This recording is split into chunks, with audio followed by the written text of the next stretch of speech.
The following are properties, original work, creations, and ideas of Kelebogile Sehoa.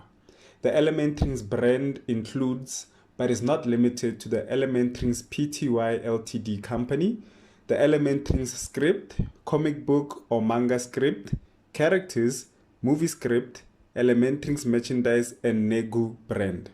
All rights claimed and reserved by Kelebogile Sehoa. Hello and welcome back to ElementRings. As usual, here's a quick recap before we continue. Mushidi has finally woken up and she is very worried about her friend Botlale.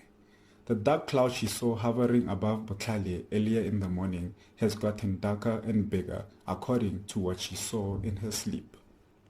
Luckily for her, her aunt Tabeta is on her way to help her put things into perspective. As Botlale and those at Manlane Mall, things are still in dire circumstances. Please check out the previous audios before jumping into this one. Now let's continue with the story. When Piet said what he said, he saw Tisetso was holding onto Jonathan's hand, crying. Piet went over to them and asked, "Hello, young man. Who are you to this man?" Tisetso looked up and replied, "My name is Tisetso and I'm his son." Tisetso then points to Botlale and says, "And that's my best friend, Botlale Pilafela." Piet looked at Tisetso, gave him a reassuring smile and said, "Thanks, big man. Now what's your father's name?" Tisetso wiped his eyes and replied, "His name is Jonathan Matla." Tisetso continued and said, "I checked each of their pulses and they were faint. But I think they are still alive." Piet was impressed. He smiled and replied, "Thanks for the information, Tisetso. That was very astute of you." Piet now had a serious facial expression. He turned around and shouted, "Listen up! If you can move, are strong and aren't hurt, stand this side. If you can move but are hurt, stand on the other side. We are going to help the little boy and the man entrapped in rubble first and then attend to those with minor injuries.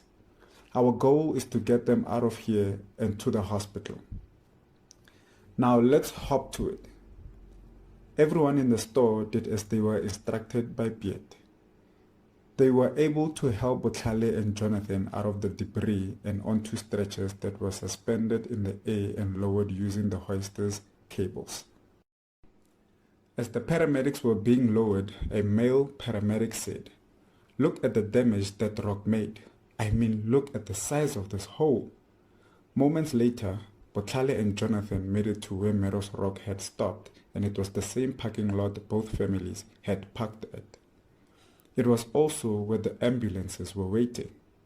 The paramedics worked quickly and untied the stretchers Botlale and Jonathan were and pushed them to the ambulance.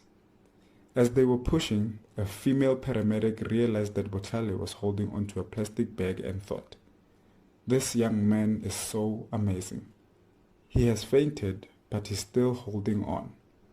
Back in the Midstick Wonders store, Piet said, "Now we are going to help each other remove the debris that's blocking the door so everyone can get out safely." Voices could be heard coming from the outside.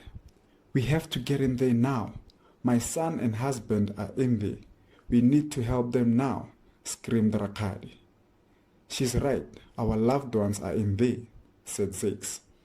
Tisetso could tell that it was his mother and Zakes. They were talking to the security, police and other firemen who were there to remove the debris from the outside. Tisetso screamed, "Botlale and Dad have been taken to the hospital. Go to the parking lot. We'll meet there." Matlohonolo immediately got scared after hearing what Tisetso had just said. "What do you mean, hospital? Is Botlale okay?" Matlohonolo asked, and then she started crying. Tisetso replied, "Just do as I say. We have to hurry. I'll explain everything later." Rakadi immediately said, "Let's go. We have to believe in Tisetso." Matlohonolo had her doubts and didn't know what to do until Zakes grabbed her by the arm and pulled her back into reality. "Honey, let's go. said 6. The group of families hurried to the parking lot. Piet looked at Tisetso and asked, "And how are you going to get out? We still have to unblock the entrance." Tisetso answered, "I'm sorry, Piet. My dad and best friend need me." Tisetso grabbed the handle on the hoister and jumped, and it lowered him right to the parking lot. Piet tried to stop him and said, "Tisetso, stop! You could get killed." When Tisetso landed, he thought, "Hey, this is where we parked our car. Talk about convenience. Now, where are Mom and everyone?" As Tisetso was looking for his mother and the others, he saw Mero's rock and softly asked himself, "Is that an asteroid? Weird." A few seconds later, Tisetso could hear his name being called. "Tisetso, let's go," shouted Letabo, his sister. Tisetso ran to the car, and as he was running, he looked at one of the ambulances, and Pitori Hospital was written on the side. He got into the car and said, "Mom, they were taken to Pitori Hospital." He then lowered the window and said, "Follow us, Mr. Pilafela." Six made a thumbs up sign to Tisetso, and he and his family also got in their car, and the families hurried to the hospital. Back at Mystic Wonders, Piet thought, "What a reckless teen that boy is." The remaining people helped each other remove the debris so they could all get out of the store. When everything was cleared away and the entrance could be used, the firefighters who were outside were finally able to come into the store and check the situation and report to Piet. "Charles, are you guys okay? Did you find any fires around the mall?" Charles, a fireman who, like the other firefighters, was wearing a face mask, replied, "Sir, we were able to check the mall's perimeters for fires and there aren't any others." The mall's center management was also a great help since they used their cameras to check other areas of the mall. Piet replied, "Good job, Charles. Let me go to center management and speak to them. You have command here until I get back." Charles nodded his head and Piet left. The other firefighters went to check out the hole, and one of them said, "Are you for real? What could have made such a big hole?"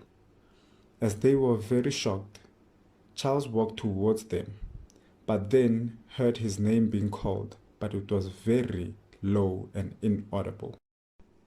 He looked in the direction of where the sound was coming from, and he noticed a little glowing rock the size of his fist or slightly bigger.